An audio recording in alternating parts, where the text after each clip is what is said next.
الحمد للہ ذی المجد والثناء والرفعة والعلا والعز والکبریاء الذی وحدہ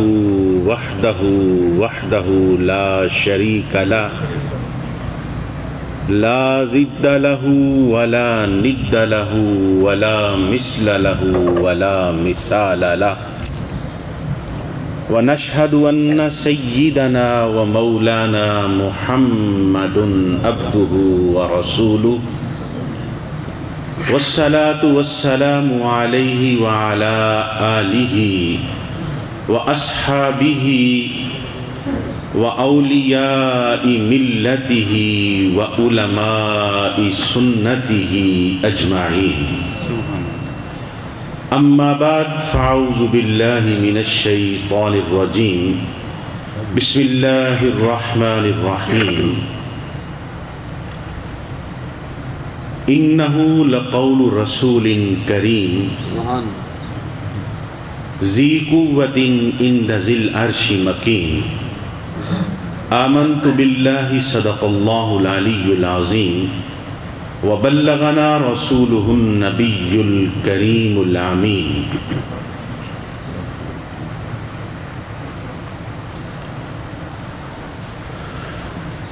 معزز سامعین و حاضرین، ذی وقار علماء کرام، سادات اعظام،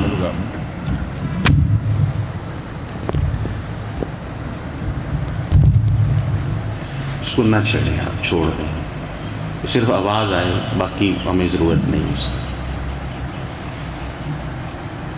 قبلہ شاہ صاحب نے مجھے آپ سے مخاطب ہونے کی دعوت دی اور میں ان کا اور آپ سب کا شکر گزار ہوں کہ مجھے ایک خاص موضوع دیا گیا.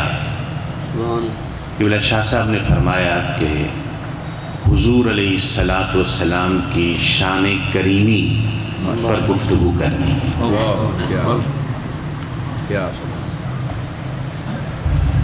میں نے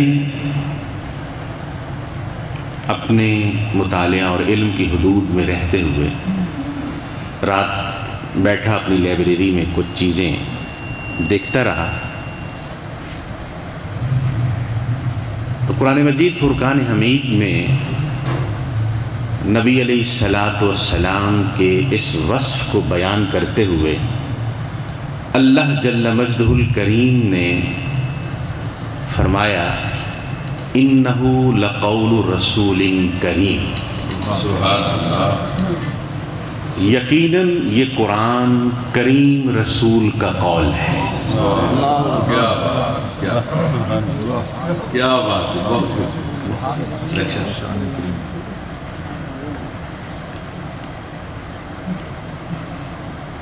اگرچہ حقیقت میں یہ قول الہ ہے، قرآن قول خدا ہے، لیکن یہاں اس کی نسبت اللہ جل مجدہ نے اپنے محبوب کی طرف فرما کے یہ عظمت بخشی کہ جو میرا قول ہے وہ میرے محبوب کا قول ہے.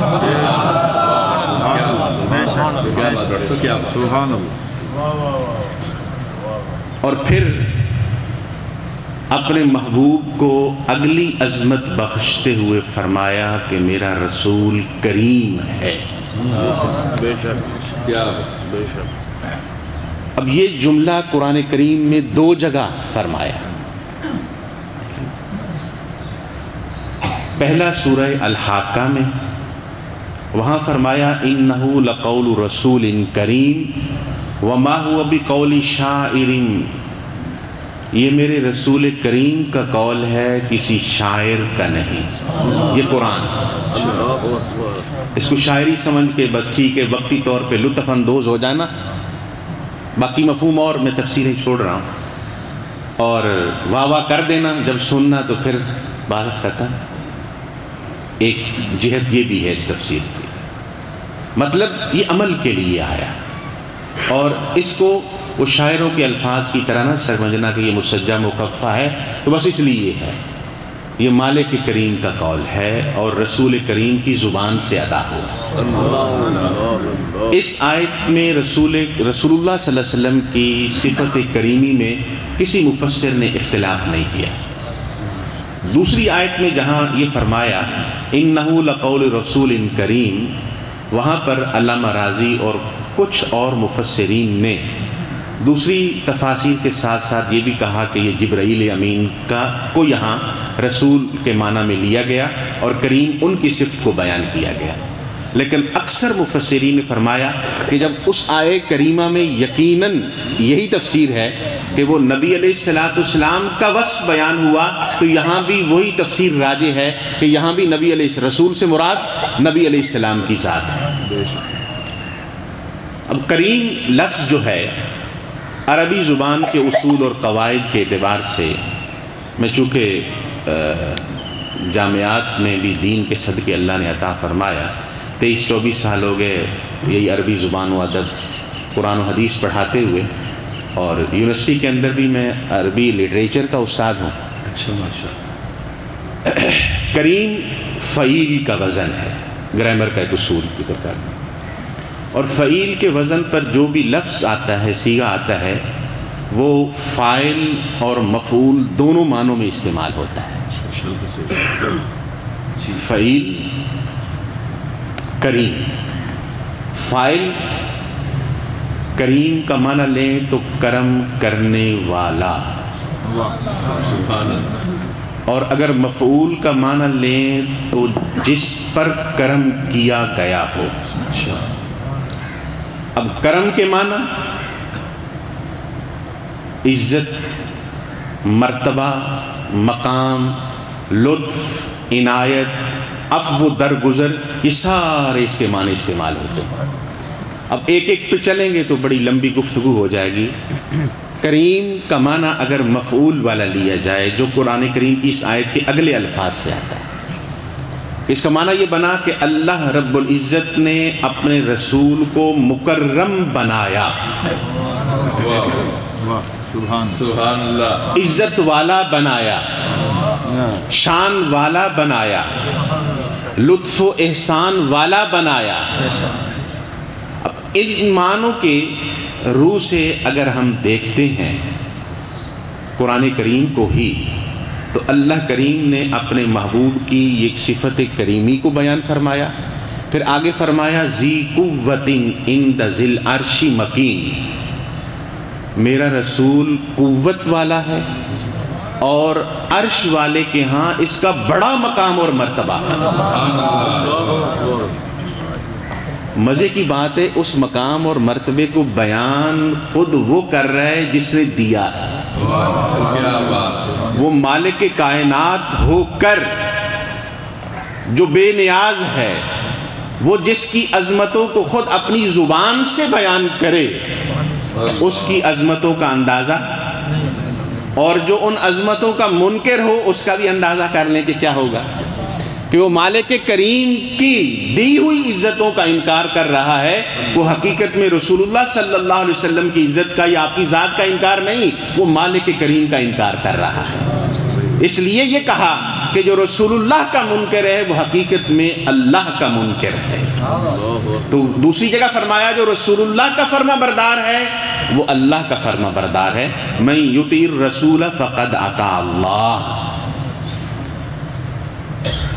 اللہ کریم نے آپ کو عزت والا بنایا، مکین، وجیح، عزت دار۔ کتنی عزت دی؟ سیدہ عائشہ صدیقہ رضی اللہ تعالی عنہا ام المومنین آپ فرماتی ہیں یا رسول اللہ صلی اللہ علیہ وسلم، میں آپ کی زندگی پر نظر دوڑاتی ہوں تو میں ہر جگہ یہ دیکھتی ہوں کہ رب کریم آپ کی خواہش کو پورا کرنے میں بڑی جلدی فرماتا ہے، جو چاہت، جو خواہش ہے۔ اور قرآن کریم میں اس کی ترجمانی بہت ساری آیات میں ہوتی ہے۔ قوت والا کتنا بنایا اللہ نے، لو انزلنا هذا القرآن على جبل لرأيته خاشعا متصدعا، اگر یہ قرآن ہم کسی پہاڑ پہ نازل کرتے تو تم دیکھتے اسے کہ وہ ریزہ ریزہ ہو کے اڑ جاتا. اس قرآن کی اس عظمت کو وہ نہ اٹھا سکتا، تو جس قلب رسول نے اسے اٹھایا وہ کتنی قوت والا ہوگا. جس قلب رسول نے اس قرآن کو قبول کیا، اٹھایا، اللہ نے اس پہ نازل فرمایا، اس کی قوت کا اندازہ کیا ہوگا.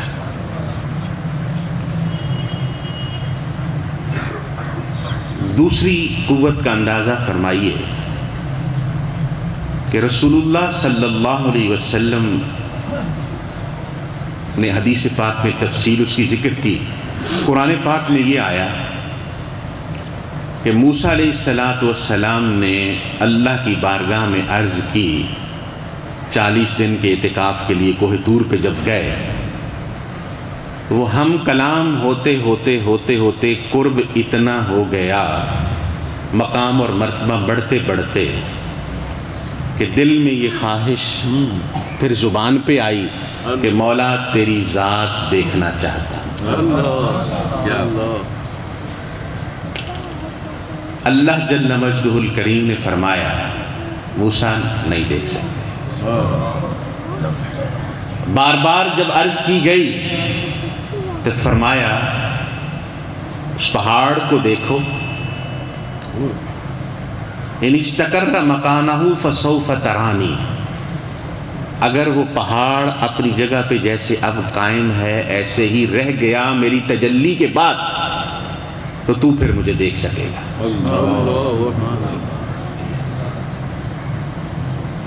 شاہ صاحب سوال تھا ذات الہ کو دیکھنے کا، جواب کیا آیا کہ میری تجلی اگر یہ پہاڑ برداشت کر گیا تو پھر تو دیکھ سکے گا. تو پھر بھی کیا ذات الہ نہیں دیکھ سکے گا، صفت الہ دیکھ سکے گا. تجلی ایک صفت الہ، ذات الہ نہیں. سوال تھا ذات باری تعالیٰ کا، تو فرمایا اگر یہ پہاڑ اپنی جگہ پہ میری تجلی کے بعد قائم رہا تو پھر بھی تمہارے اندر اتنی طاقت ہے کہ ایک وصف کو دیکھ سکو گے، ذات پوری کو نہیں دیکھ سکتے. اتنی طاقت. کیا بات. اور جب رسول کریم صلی اللہ علیہ وسلم کی باری آئی تو فرمایا ادنو منی، ادنو منی، ادنو منی. ثم دنا فتدلا فکان قاب قوسین او ادنا. اتنے قریب ہو گئے، اتنے قریب ہو گئے اس ذات الہ کے، فکان قاب قوسین او ادنا. تو کمان کے دو کناروں کا فاصلہ رہ گیا، او ادنا یا اس سے بھی کم. کمان کے یہ دو کنارے، تانتا باندھا ہوتا ہے اس پہ تیر رکھ کے چلایا جاتا ہے، وہ دو کنارے یا اس سے بھی کم. تو شاہ صاحب کم کی کوئی حد بیان نہیں کی گئی. یہ کنارے یہ بھی کم، یہ بھی کم ہو گیا، یہ بھی کم ہو گیا، یہ بھی کم ہو گیا، یہ بھی کم ہو گیا. کم کی کوئی حد نہیں، کتنا کم. تو دوسری جگہ جو فرمایا من یطع الرسول فقد اطاع اللہ، اس نے اور اس طرح کی دوسری آیات نے نشاندہی کر دی کہ پھر ذات الہ کے اندر ذات رسول گم ہو گئی، پھر اس قرب کی کوئی حد نہ رہی. کیا بات ہے. پھر اس قرب کی کوئی حد نہ رہی. میں آگے اس لیے بڑھتا جا رہا ہوں کہ میں کہا کرتا ہوں کہ اللہ نے مجھے استاد بنایا اور استاد کچھ دینے کے لیے آتا ہے. واہ واہ نہ کریں، خاموشی سے میری بات سنتے جائیں. یہ ہے. اور اس طاقت کا اظہار نبی علیہ السلام نے کیسے فرمایا؟ فرمایا رأیت ربی فی احسن صورت، میں نے اپنے رب کو بڑی خوبصورت شکل میں دیکھا. دوسری حدیث میں فرمایا کہ میں نے اپنے رب کو اپنے سر کی آنکھوں سے دیکھا. وہاں صفت کی رویت کا موسیٰ علیہ السلام کے اندر طاقت نہیں، یہاں ذات الہ کو دیکھا جا رہا ہے، تو اس رسول کریم کو اللہ نے کتنا طاقت والا بنایا۔ پھر اس کے بعد اسی کو قرآن پاک میں دوسری جگہ بیان فرمایا کہ وَمَا زَاغَ الْبَصَرُ وَمَا طَغَىٰ۔ جب اللہ کریم کی زیارت ہوئی، نبی علیہ السلام نے کی، قرب حاصل ہوا، تو فرمایا نہ پلک جھپکی، نہ دل جو ہے وہ کہیں ادھر ادھر ہوا۔ یہ ہے طاقت کا اندازہ۔ آگے چلیے، دوسری آیہ کریمہ میں اللہ کریم نے جو کرم آپ پہ فرمایا، آپ کو مکرم بنایا، فرمایا وَمِنْ آنَاءِ اللَّيْلِ فَسَبِّحْ وَأَطْرَافَ النَّهَارِ لَعَلَّكَ تَرْضَىٰ۔ قرآن کریم کا ہر لفظ بڑا غور طلب ہے۔ آج تک غور ہوتا آیا، ہزاروں تفاسیر لکھی گئیں، لیکن کسی نے دعویٰ نہیں کیا کہ مکمل ہو گیا۔ لیکن یہ بڑے غور طلب آیات ہیں۔ اللہ کریم فرماتا ہے اپنے محبوب کو کہ اے محبوب، رات کے حصوں میں اور دن کی اطراف میں میری تسبیح بیان کرو، لعلک ترضیٰ، تاکہ آپ راضی ہو جائیں۔ پھر غور کیجیے، تسبیح اللہ کی کرنی ہے تو چاہیے تو یہ تھا نا کہ اتنی تسبیح کریں کہ آپ کا رب راضی ہو جائے۔ ہمیں یہی کہا گیا کہ اپنے رب کو راضی کریں، لیکن جب محبوب کی باری آئی تو کہا محبوب تسبیح تو میری کرے گا، کس لیے؟ کہ تو راضی ہو جائے۔ کیا بات، اس سے بڑا مکرم اور کیا ہو سکتا ہے؟ عبادت اللہ کی، رضا اس میں محبوب کی ہے کہ محبوب تو راضی ہو جائے۔ دوسری مشہور آیات آپ سنتے رہتے ہیں خطباء سے، علماء سے، وَلَسَوْفَ يُعْطِيكَ رَبُّكَ فَتَرْضَىٰ۔ اے محبوب، آپ کو رب اتنا عطا فرمائے گا کہ آپ راضی ہو جائیں۔ اچھا، مزے کی بات ہے یہ ذکر نہیں کیا کہ کیا عطا فرمائے گا، مطلق چھوڑ دیا۔ تو اس کا مطلب کیا ہوا؟ اس مالک کے کائنات کی ملک میں جو کچھ ہے،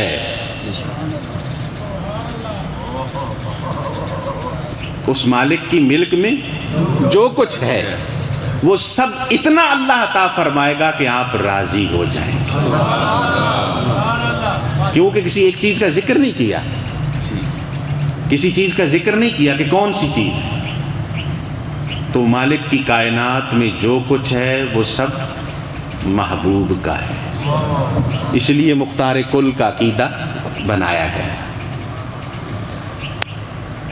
اس کے بعد قد نرى تقلب وجهك في السماء، اے محبوب نماز کے اندر ہم نے آپ کا بار بار چہرہ اپنی طرف پلٹتے ہوئے دیکھا۔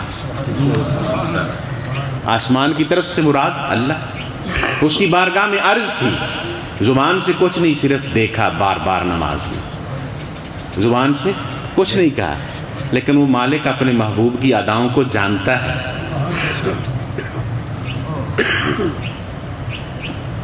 کیوں دیکھا جا رہا ہے؟ مولا میرا قبلہ وہ بنا دے جو میرے آبا و اجداد کا قبلہ تھا۔ نماز پڑھی جا رہی ہے بیت المقدس کی طرف منہ کر کے، وجہ کا شطر المسجد الحرام، اے محبوب اسی حالت میں ہی مسجد حرام کی طرف پھر جائیں۔ اس سے بڑا کرم کیا ہو سکتا ہے محبوب کی ذات پر کہ عبادت اس کی ہو رہی ہے، اس کا تعین نہیں ہے کہ 2 رکعتیں پڑھی تھی، 1.5 پڑھی تھی، 1 پڑھی تھی، 3 دوران تھا، مختلف اقوال ہیں اس میں۔ یہ بھی تو کہا جا سکتا تھا کہ یہ نماز پڑھ لی جائے، اگلی نماز کیا بات ہے، یہ مکمل کر لی جائے. اگلی یاد آیا سید عائشہ صدیقہ رضی اللہ عنہ کا قول کہ اے محبوب میں اللہ کریم کی دیکھتی ہوں کہ آپ کی خواہش کے پورا کرنے میں بڑا جلدی فرماتا ہے. وہ 1.5 یا 2 یا 3 رکعت جو رہتی ہیں اس کا بھی انتظار نہیں کیا. ابھی اسی حالت میں محبوب جو قبلہ آپ چاہتے ہیں اسی کوئی قبلہ بنا لیں. اگلی اس سے مزے کی بات دیکھیے کہ پیچھے صحابہ کرام کھڑے ہیں، جن صحابہ کو یہ سکھایا گیا کہ نماز میں ادھر ادھر نہیں دیکھنا، کوئی حرکت نہیں کرنی.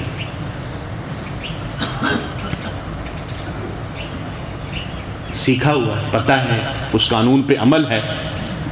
اور یہاں کیا ہو رہا ہے کہ ادھر سے رخ نہیں صرف موڑا، خود چل کے اس طرف، صحابہ پیچھے کھڑے ہیں. مسجد قبلتین کے اندر منظر دیکھا جو گئے ہیں، اللہ سب کو دکھائے، ہمیں بار بار دکھائے. کسی صحابی نے نہیں پوچھا کہ یا رسول اللہ نماز تو ابھی پوری نہیں ہوئی، آپ کدھر تشریف لے جا رہے ہیں؟ کسی نے کہیں کسی حدیث میں نہیں آیا. کسی نے سوال نہیں کیا، کسی نے لقمہ نہیں دیا، کسی نے دیکھا نہیں. جیسے جیسے محبوب پھرتے گئے صحابہ بھی ویسے ہی. کیا بات، کیوں؟ یہاں قانون کیا تھا؟ کسی کو تکتے رہنا نماز تھی تیری. کسی کو تکتے. یہاں نماز کیا تھی؟ نماز کیا تھی؟ اس کی ترجمانی صحابہ کے اقوال کرتے ہیں.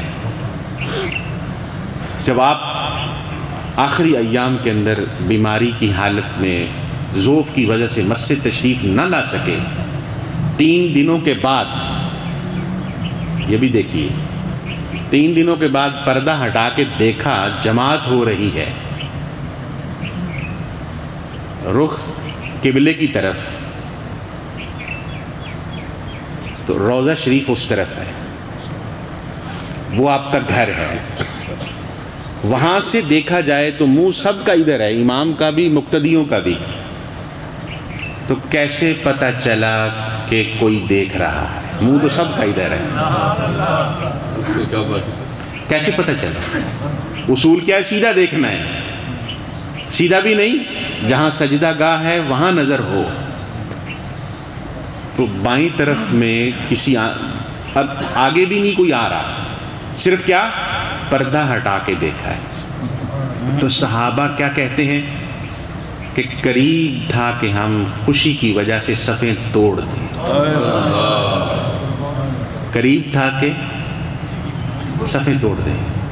اور جس نے دیکھا اس نے منظر کشی یوں کی کہ میں نے رسول اللہ صلی اللہ علیہ وسلم کے چہرے کو دیکھا کأنہا ورقۃ مصحف، جیسے قرآن کے اوراق ہوتے ہیں ایسے آپ کا چہرہ چمک رہا. اب یہ حدیث کیا بتاتی ہے کہ قبلے سے صرف رخ نہیں موڑا، سب کچھ مڑ کے دیکھا، تبھی دیکھا نا. اور آقا علیہ الصلوۃ والسلام نے کسی کو نہیں فرمایا کہ تمہاری نماز ٹوٹ گئی، ادھر دیکھ رہے ہو، ہم دیکھیں تو ٹوٹ جائے گی. وہاں نہیں کہا کہ ٹوٹ گئی نماز، فرمایا اتموا صلاتکم، جو باقی نماز رہتی ہے اس کو اسی طرح کنٹینیو کرو، آگے پوری کرو.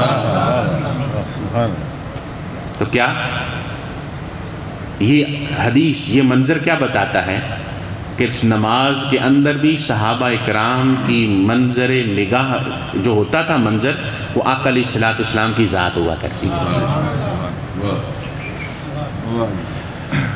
آقا علیہ الصلوۃ والسلام کی اس ذات کو دیکھا جاتا تھا نماز میں. تو تبھی یہاں پر بھی سوال نہیں کیا، سب کی توجہ آپ کی ذات کی طرف ہوتی ہے. جیسے جیسے پھرتے گئے ویسے ویسے ہی پھر گئے. اچھا، اس سے اگلی بات، اس ساری تفاصیل سے یہ پتہ چلی، احادیث سے بھی، کہ اس کا مطلب یہ ہے کہ صحابہ کرام کو بھی آپ کی اس خواہش کا علم تھا.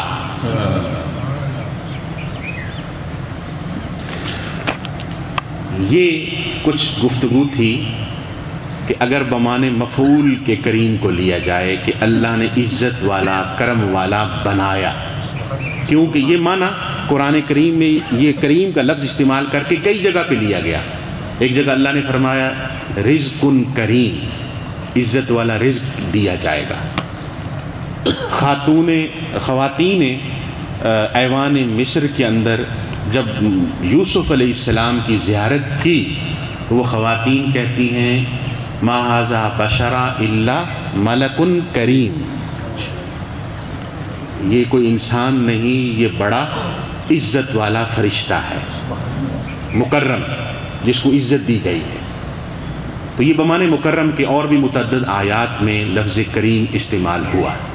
اب اگر فاعل کے معنی میں استعمال کریں کرم کرنے والا، تو میرا چونکہ دیا ہوا ٹائم 5 منٹ باقی ہیں، صرف ایک چیز ذکر کروں گا اس میں کہ نبی علیہ السلام کا کرم فرمانا وہ کس انداز کا ہے؟ فتح مکہ کے موقع پر 2 یا 2.5 ہفتے مدینہ منورہ سے مکہ کی طرف آنے کے بعد مضافات مکہ کے اندر پڑاؤ کیا گیا۔ پہلی رات جب ہے تو نبی علیہ السلام نے فرمایا 10,000 کا لشکر آپ کے ساتھ ہے، اپنے اپنے خیمے لگاؤ اور ہر کوئی الاؤ جلا لے خیمے کے سامنے، روشنی کر لے۔ مدینے والوں کو، مکہ والوں کو کوئی خبر نہیں کہ کون آ رہا ہے کون نہیں آ رہا، اتنی رازداری سے یہ سفر کیا گیا، حالانکہ جاسوس بھی تھے، سب کچھ تھا۔ ابو سفیان اور دوسرے چند اس کے احباب، ان کو جب اس ٹو میں تھے، چونکہ معاہدہ ختم ہو چکا تھا، توڑا جا چکا تھا کہہ لیں، جو صلح حدیبیہ کے موقع پہ ہوا، اب وہ ڈر تھا کہ کسی وقت بھی مدینہ کی طرف سے حملہ ہو سکتا ہے۔ اس میں جب ان کو پتہ چلا بھی کوئی لشکر آیا ہے، مطلب کوئی قافلہ آیا ہے، تو وہ دیکھنے گئے رات کے اندھیرے میں، تو یہ اندازہ نہیں لگا پا رہے کہ یہ قافلہ کون سا ہے۔ جدھر دیکھتے ہیں روشنی روشنی روشنی روشنی نظر آ رہی ہے ساری۔ سیدنا عباس رضی اللہ تعالیٰ عنہ فرماتے ہیں کہ اس رات میں نبی علیہ السلام کی جو سواری میں خچر استعمال ہوتا تھا سفید رنگ کا، میں اس پہ بیٹھا، بھیجا گیا، میں دیکھ رہا تھا پورے لشکر کو کیسا ہے، تو میں نے آوازیں سنی کچھ لوگوں کی باتیں کرتے ہوئے، تو میں نے پہچان لیا ایک آواز سے کہ یہ ابو سفیان کی آواز ہے۔ آپ نے دور کھڑے ہوئے کچھ ابو سفیان کا نام لیا، تو ابو سفیان نے بھی آپ کی آواز پہچان لی کہ یہ سیدنا عباس رضی اللہ عنہ کی آواز ہے۔ تو وہ کہتا ہے کہ ابو الفضل، کہاں میں ابو الفضل ہوں، کہ یہ کیا؟ تو کہا بھی خاموش ہو جا، اب بھی سمجھ جا، یہ دیکھو یہ کیا ہو رہا ہے۔ تو ابو سفیان نے، مختصر بات کر رہا ہوں، کہا کہ جی سمجھ تو بڑی آ گئی ہے لیکن مجھے چھوڑا نہیں جائے گا۔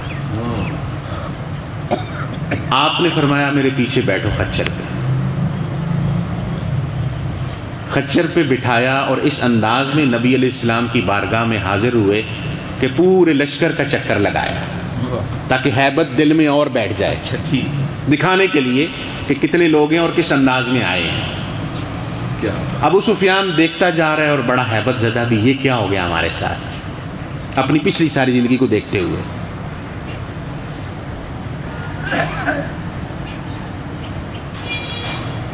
سیدنا عباس رضی اللہ عنہ فرماتے ہیں کہ میں جہاں سے بھی گزرتا، لوگ آگے بڑھتے بھی، رات کا ٹائم ہے، ہر کوئی کانشیس تھا، لیکن جب مجھے دیکھتے، رسول اللہ صلی اللہ علیہ وسلم کی اس سواری کو دیکھتے، پیچھے ہٹ جاتے۔ اب پیچھے بیٹھے ہوئے کو کسی نے غور سے دیکھا نہیں۔ جب میں عمر فاروق رضی اللہ عنہ کے خیمے کے پاس سے گزرا تو آپ نے پہچان لیا کہ یہ ابو سفیان پیچھے بیٹھا ہے، دوڑے اندر سے تلوار لینے، مجھے پتا تھا بھی یہ کیا کریں گے، میں نے جلدی کی، خچر کو تیز دوڑایا، تو سیدنا عمر فاروق کے پیچھے پہنچنے سے پہلے نبی علیہ السلام کے خیمے میں پہنچ گئے۔ آپ نے جب دیکھا ابو سفیان کو تو سیدنا عباس رضی اللہ عنہ نے عرض کی یا رسول اللہ یہ ابو سفیان ہے۔ تو آپ نے دیکھ کے فرمایا ابو سفیان ابھی بھی الہ واحد کی ذات کو نہیں سمجھے؟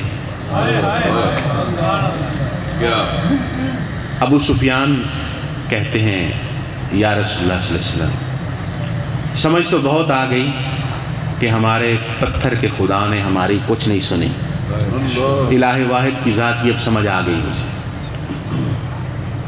پھر آپ نے فرمایا یہ سب کچھ دیکھ کر ابھی بھی اللہ کے رسول کی سمجھ نہیں آئی؟ عرض کی وہ بھی سمجھ آ گئی۔ سیدنا عباس رضی اللہ تعالیٰ عنہ دیکھ رہے تھے پاس کھڑے بڑے غور سے ابو سفیان کو، تو رسول اللہ صلی اللہ علیہ وسلم نے فرمایا ابو سفیان اب کیا کیا جائے تمہارے ساتھ؟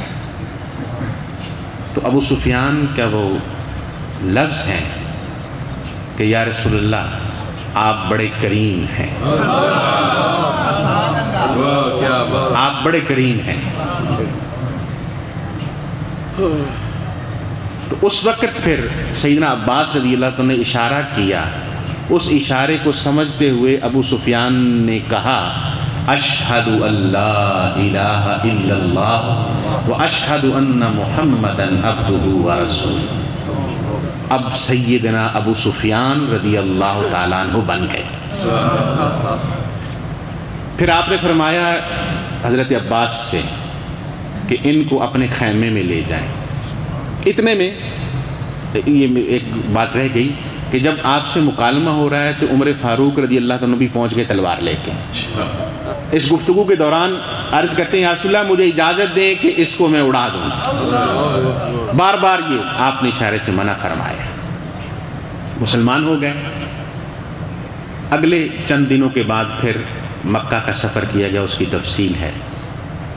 جب پورا لشکر 10,000 کا مکہ میں پہنچ گیا، اس گفتگو میں ایک چیز رہ گئی کہ نبی علیہ السلام سے سیدنا عباس رضی اللہ تعالیٰ نے عرض کی یا رسول اللہ یہ ابو سفیان ایک سردار آدمی ہے، بڑا آدمی ہے، اس کی ذہنیت کا پتہ ہے آپ کو؟ کیوں کہ جو بڑا ہوتا ہے وہ ہر جگہ بڑا ہی رہنا چاہتا ہے، اور دین نے یہ اجازت دیا، یہ بھی یاد رکھیے گا، خیارکم فی الجاہلیت خیارکم فی الاسلام، نبی علیہ السلام کا قول ہے۔ اذا فقہوا، تم میں سے جو عزت دار چنے ہوئے لوگ تھے جاہلیت کے دور میں، اسلام بھی ان کو اسی طرح عزت دے گا جب وہ اسلام لے آئیں گے۔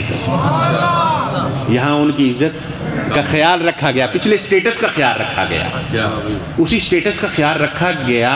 تو عیسائیوں اور یہودیوں کو مخاطب جہاں اللہ نے قرآن کریم میں فرمایا تو وہاں کافر یا عیسائی یا یہودی کا نام نہیں لیا، فرمایا یا اہل الکتاب، اے کتاب کو ماننے والے۔ اس کا مطلب کہ دوسرے کے سٹیٹس کا بھلے دشمن ہو اس کا لحاظ رکھنا ہے۔ یہ کیسا ہے؟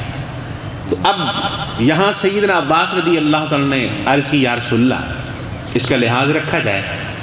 فرمایا اچھا جو ابو سفیان کے گھر میں داخل ہو جائے گا اسے امن ہے۔ ابو سفیان عرض کرتے ہیں یا رسول اللہ میرا گھر تو چھوٹا سا ہے، سارے مکہ والے وہاں کیسے آئیں گے؟ آپ نے فرمایا جو حدود حرم میں داخل ہو جائے گا وہ بھی امن میں رہے گا۔ پھر ابو سفیان نے کہا کہ یا رسول اللہ وہ حدود حرم جو ہے وہ بھی بہت تھوڑی سی ہے، ساری آبادی تو وہاں نہیں آ سکتی۔ تو آپ نے فرمایا جو اپنا دروازہ بند کر لے گا وہ بھی امن میں۔ کیا بات ہے۔ اس کے بعد جب آپ مکہ پہنچے، خالد بن ولید رضی اللہ عنہ کی جو ذمہ داری تھی وہ پوری کر کے آئے، سعد بن عبادہ کی جو ذمہ داری تھی پوری کر کے، سارا لشکر جب اکٹھا ہو گیا تو آپ خانہ کعبہ کی طرف تشریف لائے۔ خانہ کعبہ کو پاک کیا گیا، صاف کیا گیا، اندر آپ نے نوافل ادا فرمائے۔ نوافل ادا فرمانے کے بعد خانہ کعبہ کی دہلیز پر آپ کھڑے ہوئے، دونوں ہاتھ اس طرح دونوں چوکٹوں پہ رکھے دروازے میں کھڑے ہو کے، اور وہاں خطبہ ارشاد فرمایا۔ مشہور آپ نے سنا، اس میں ذکر یہ کرنا چاہتا ہوں کہ جب خطبہ ختم ہوا تو آپ نے اس میں کچھ اصول و قوانین کا ذکر کرنے کے بعد فرمایا کہ اے اہل قریش تم نے جو کیا تمہیں پتہ ہے، آج بتاؤ تمہارے ساتھ کیا کیا جائے۔